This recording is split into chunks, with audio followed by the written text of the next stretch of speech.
Hello दोस्तों, मैं आप सभी का स्वागत करता हूं आपके अपने ग्रेट ट्यूटोरियल्स के यूट्यूब चैनल पे, जहां पे धमाका सीरीज के तहत हम हाजिर हो चुके हैं आप सभी के सामने लेकर आपके 8th स्टैंडर्ड हिस्ट्री के सोर्स ऑफ हिस्ट्री का सेकेंड लेक्चर। अगर पहला वाला लेक्चर नहीं देखा है तो जाकर प्लेलिस्ट में चेकआउट करिए, वहां पे आपको पहला लेक्चर मिल जाएगा दोस्तों। इसी तरह से हम पहला लेक्चर भी हमने देखा है। अब सोर्सेज ऑफ हिस्ट्री में हमने क्या देखा था लास्ट लेक्चर, वो थोड़ा सा जिस ले लेंगे।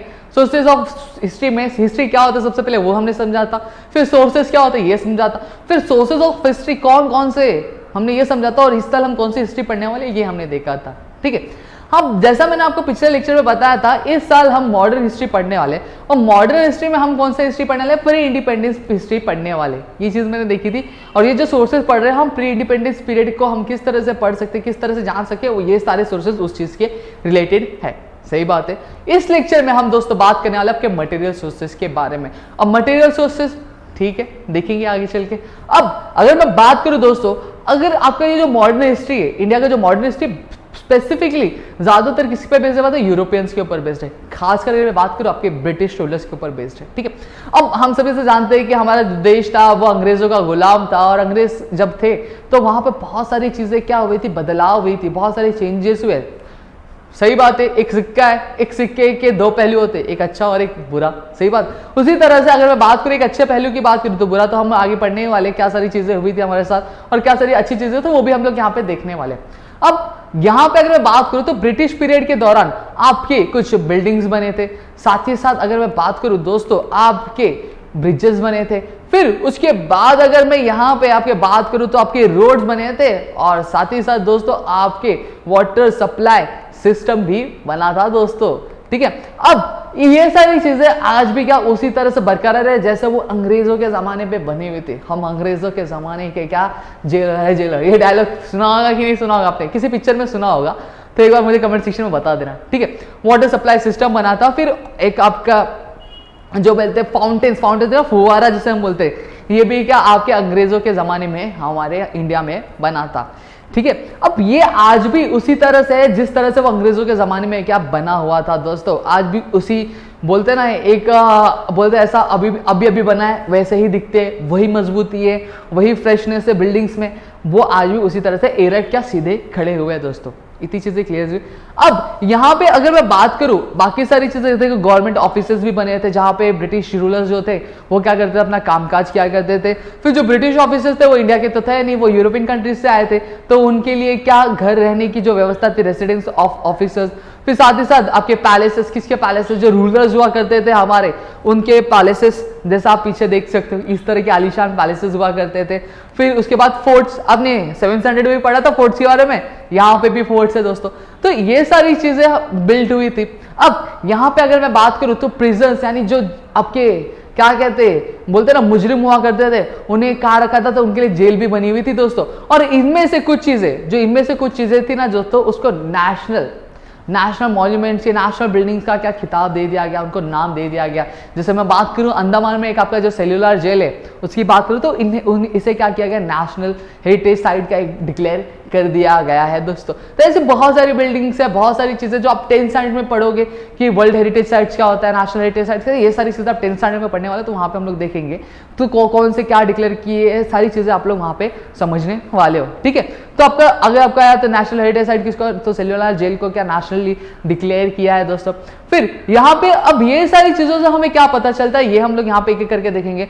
सबसे पहले बात बताओ तो information about the contemporary history, हमें क्या पता चलता है। अब ये सारी buildings, palaces, forts, government offices, residential places, इससे हमें क्या पता चलता है, इससे हमें कंटेम्प्रेरी हिस्ट्री के बारे में पता चलता है, हमें हिस्ट्री के बारे में पता चलता है दोस्तों। फिर साथ ही साथ उस दौरान हमारी इकोनॉमिक कंडीशन क्या थी, ये चीजों के बारे में पता चलता है। जब उसे हमें बिल्ड कर रहे थे तो उसमें कितना खर्चा लगा था, ये सारी चीजों के बारे में भी हमें आइडिया मिलता है दोस्तों। फिर नेचर ऑफ मॉन्यूमेंट कब बना था, किस लिए बनाया गया था, क्या रीजन था उसको बनाने का, ये इंफॉर्मेशन हमें मिलती है। ठीक है, अब यहीं पे अगर मैं सेल्यूलर जेल की बात करूं, फॉर एग्जांपल सेल्यूलर जेल की अगर बात करूं तो इससे हमारी कुछ याद आती है, जैसे हमारे सावरकर जी, ठीक है, इनके बारे में हमें इंफॉर्मेशन मिलती है हमारे सेल्यूलर जेल की। फिर अगर मैं बात करूं मणि भवन की, तो मणि भवन से हमें क्या आइडिया मिलता है, हमें मणि भवन से गांधीयन एरा का जो आइडिया मिलता है उसके बारे में हमें इंफॉर्मेशन मिलती है। तो इस तरह से हमारे जो बिल्डिंग्स थे, प्लेसेस थे, हमें इस तरह की इंफॉर्मेशन मिलती है। जैसे मणि भवन से मैंने आपको बताया गांधीयन एरा के, और हमारे सेलुलर जेल जो अंडमान में, वहां पे हमें सावरकर जी के बारे में इंफॉर्मेशन मिलती है। तो मेरे ख्याल से इतनी चीजें आपको क्लियर हो गई कि बिल्डिंग्स और प्लेसेस हमें क्या मिलते, इंफॉर्मेशन मिलती। चलो एक बार फटाफट थोड़ा सा एक और देख लेते हैं क्या क्या मिलता है। हमें इंफॉर्मेशन मिलती है आपकी कंटेम्प्रेरी हिस्ट्री के बारे में, साथ ही साथ इकोनॉमिक कंडीशन क्या था हमारा उस टाइम पे, हमारे देश का इकोनॉमिक कंडीशन क्या था, वो चीज के बारे में इंफॉर्मेशन मिलेगी। बिल्ड करते टाइम कितने पैसे खर्चे हुए, ये सारी इंफॉर्मेशन हमें मिलती है। फिर नेचर ऑफ मॉन्यूमेंट, मॉन्यूमेंट क्यों बनाया गया, ठीक है, मॉन्यूमेंट क्यों बनाया गया, क्या बिल्ड किया गया, क्या पर्पस था, वो पता चलता है। और इस मॉन्यूमेंट से क्या यादें जुड़ी हुई, क्या इंफॉर्मेशन हमें मिल सकता है, ये सारी चीजें। और एग्जांपल के तौर पे हमने देखा ही सेलुलर जेल अंडमान का, जहाँ पे हमें सावरकर जी के बारे में इंफॉर्मेशन मिलती है। और मणि भवन जो मुंबई में प्लेस है दोस्तों, उससे हमें किसके बारे में मिलती है, हमें इंफॉर्मेशन आपके गांधी नेहरा के बारे में। अब मैं स्टैच्यूज एंड मेमोरियल्स की बात करूँ तो यहाँ पे थोड़ा स्टैच्यूज एंड मेमोरियल्स में थोड़ा सा गड़बड़ हो गया, टेक्निकल इश्यू, उसमें कुछ नहीं कर सकते दोस्तों, तो थोड़ा सा एडजस्ट कर लेना स्टैच्यूज एंड मेमोरियल्स, उसके लिए मैं माफी चाहूंगा आपसे, ठीक है। अब स्टैच्यूज और मेमोरियल्स की अगर मैं बात करूँ तो हमें ये पता चलता है कि प्री इंडिपेंडेंस और पोस्ट इंडिपेंडेंस पीरियड के दौरान हमारे जो नेशनल लीडर्स थे, फ्रीडम फाइटर्स थे, जिन्होंने हमारे देश के लिए बहुत ज्यादा क्या कंट्रीब्यूशन दिया, बहुत सारे बलिदान दिए, तो उनके लिए बहुत सारे स्टैच्यूज क्या बनाए गए थे दोस्तों। अगर मैं बात करूं ये स्टैच्यूज की इंपॉर्टेंस क्या है, तो ये स्टैच्यू से दोस्तों हमें क्या पता चलता है, हमें इंपॉर्टेंट जो चीजें थी मॉडर्न हिस्ट्री के बारे में वो हमें इंफॉर्मेशन मिलती है। और ये बहुत ही ज़्यादा क्या आवश्यक है, इंपॉर्टेंट, सिग्निफिकेंट है मॉडर्न हिस्ट्री के लिए। इससे हमें उनके बारे में एक डिटेल एनालिसिस करने का हेल्प होता है, इनके बारे में इंफॉर्मेशन मिलती है, ठीक है। अब यहाँ पे कंटेम्प्रेरी रूलर्स और एमिनेंट रूलर्स के बारे में भी हमें क्या इंफॉर्मेशन मिलता है, कौन सारे रूलर्स थे, कौन लीडर्स थे, ये सारी चीज़ें हमें स्टैच्यू के वजह से हमें पता चलती है। अब यहाँ पे डिस्प्ले प्लाक क्या होता है, चलिए देखते हैं। डिस्प्ले प्लाक दोस्तों ये आप देख सकते हो, डिस्प्ले प्लाक जैसे आप यहाँ पे लोकमान्य तिलक म्यूजियम का एक प्लाक दिया हुआ है। अब इसी तरह से क्या किया जाता है पता है आपको, एक स्टैच्यू बिल्ड की रहेगी और स्टैच्यू के बिल्ड के नीचे एक बेस बना रहता है और बेस के नीचे इस तरह का एक शील्ड लगा हुआ रहता है, उसको हम लोग बोलते हैं डिस्प्ले प्लाक। देखा होगा कि नहीं देखा होगा, आपने नहीं देखा होता कभी एक स्टैच्यू की गूगल पे फोटो सर्च कर लें, या फिर आपके घर के आजू बाजू अगर कोई स्मारक होगा तो वहां पे जा सकते हो, या फिर कोई स्टैच्यू बनी होगी तो वहां पे आपको डिस्प्ले प्लाक दिख जाएगा, ठीक है। अब इससे हमें इंफॉर्मेशन क्या मिलती है, ये डिस्प्ले, अभी फॉर एग्जांपल यहाँ पे म्यूजियम का नाम दिया तो यहाँ पे म्यूजियम दिया गया, म्यूजियम का है, डिस्प्ले प्लाक है तो म्यूजियम के बारे में लिखा है। अगर कोई स्टैच्यू होगी तो स्टैच्यू किसका है उसके बारे में लिखा होगा।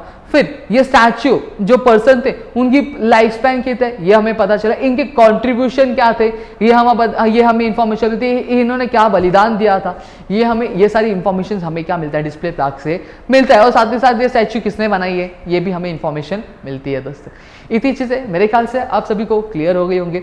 अब यहाँ पे बहुत सारे स्टैच्यूज बनाए गए, जैसे हमारे महात्मा गांधी जी के बारे में बनाया गया, महात्मा गांधी जी के एक स्टैच्यू बनाए गए, क्योंकि कहीं ना कहीं उन्होंने क्या किया था, हमारे देश के लिए बहुत ज्यादा बलिदान दिया था। वो किस तरह से फॉरेन कंट्रीज से आए अपनी पढ़ाई पूरी करके, और उन्होंने किस तरह से वो पूरा सब कुछ छोड़ छाड़ के उन्होंने देश को आजाद करने का जो एक जिम्मा था अपने हाथों में थाम लिया था, अपने कंधों पे रख लिया था दोस्तों। तो ये हमें इंफॉर्मेशन मिलती है।